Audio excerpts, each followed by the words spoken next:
Hello friends, आज हम जानने वाले हैं भौतिक परिवर्तन एंड रासायनिक परिवर्तन means physical change and chemical change में क्या डिफरेंस है, कैसे हम इसको समझें। ठीक है, जैसे कि आपके सामने क्वेश्चन आ गया कि बर्फ़ का पिघलना कौन सा परिवर्तन होगा, भोजन का पचना या भोजन का पकना या लोहे में जंग लगना, मोमबत्ती का जलना कौन सा परिवर्तन होगा, रासायनिक परिवर्तन होगा कि भौतिक परिवर्तन होगा।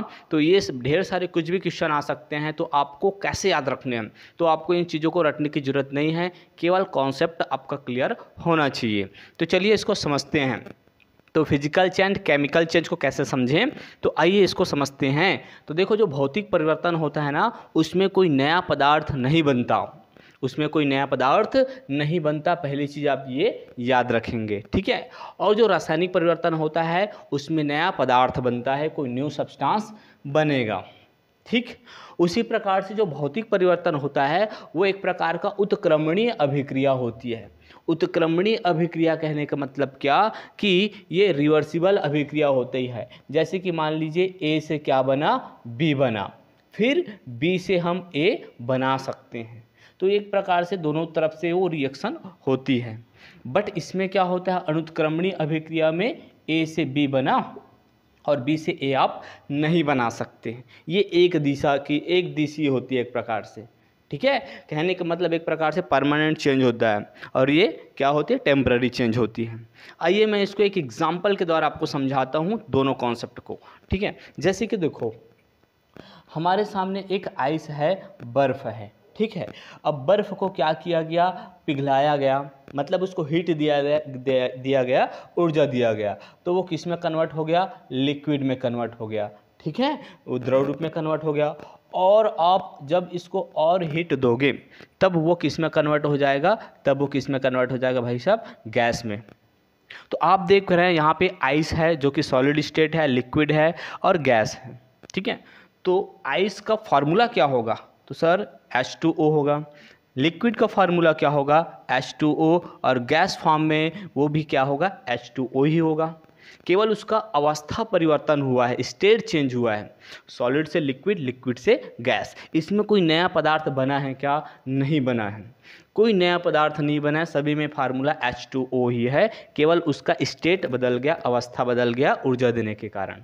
और एक प्रकार से रिवर्सिबल अभिक्रिया भी है। जैसे गैस से क्या लिक्विड बनाया जा सकता है कि नहीं, हाँ बनाया जा सकता है, कंडेंस्ड द्वारा, संघनन द्वारा, है ना। गैस के देखो मॉलिक्यूल्स दूर दूर गए तो गैस बन गया, अब उसको कंडेंस किया गया तो क्या गैस से वो किस फॉर्म में आ जाएगा, लिक्विड में।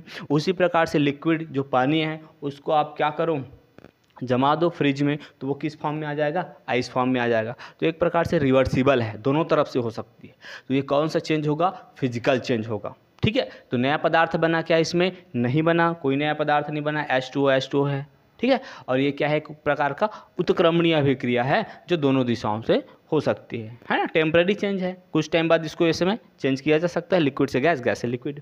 बट केमिकल चेंज में क्या होगा, जैसे कि आपके पास मान लीजिए कोयला है। ठीक है, क्या है, कोयला, और कोयले का फार्मूला क्या होता है, आप सबको पता है, C होता है। अब कोयले को जलाया गया, कोई भी चीज़ किसके प्रेजेंस में जलती है, ऑक्सीजन के प्रेजेंस में जलती है। ठीक है, अब आप कोयले को जलाएं तो कोयला जला और कौन सी गैस बन गई, CO2 गैस बन गई। तो यहाँ पर आप देख पा रहे हैं एक नया पदार्थ बना, CO2 है कि नहीं, नया पदार्थ बना। उसी प्रकार से मान लीजिए आपके पास मैग्नीशियम की रिबन है, मैग्नीशियम एक मेटल है, उसका फीता होता है, तो मैग्नीशियम की रिबन है। जब मैग्नीशियम को जलाया जाएगा, कोई भी चीज़ किसके उपस्थिति में जलती है, ऑक्सीजन की उपस्थिति में जलती है।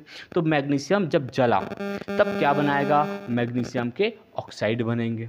तो एक नया पदार्थ बना कि नहीं बना, एक नया पदार्थ बना। उसी प्रकार से मान लीजिए आपके पास एक मोमबत्ती है, अब उस मोमबत्ती को आप जलाओगे तो वो किसकी उपस्थिति में जलेगी, ऑक्सीजन, और मोमबत्ती एक हाइड्रोकार्बन है, तो कहीं ना कहीं क्या बनेगा, CO2 बनेगा और H2O वाटर वेपर बनेगा।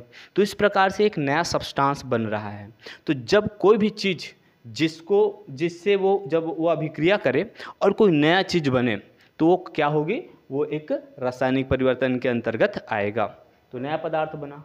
और ये एक प्रकार से अनुत्क्रमणीय अभिक्रिया होती है, मतलब इरिवर्सिबल होती है। जैसे कि आपने कोयला को जलाया, वो CO2 गैस बना के उड़ गया, अब वो फिर उस गैस से आप कोयला बना सकते हो क्या? नहीं, एक बार सो बन गया, परमानेंट चेंज हो गया।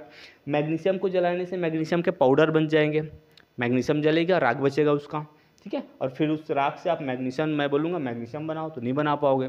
एक बार मोमबत्ती जल गई सो जल गई। उसी प्रकार से भोजन का पकना, एक बार जो भोजन पक गया सो पक गया, फिर से मैं बोलूँगा उसको चावल बना दो तो नहीं हो सकता, पॉसिबल नहीं है, पक गया वो।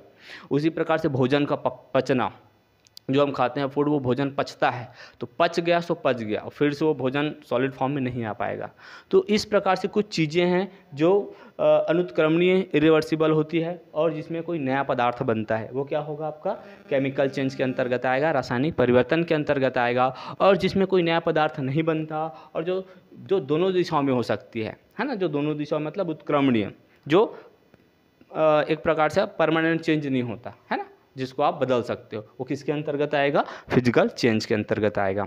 आई होप आप लोग को आपको इस एग्जाम्पल के द्वारा बहुत कुछ समझ में आया होगा, ठीक है। तो थैंक्स फॉर वॉचिंग, मिलते हैं नेक्स्ट वीडियो में, तब तक के लिए बाय बाय।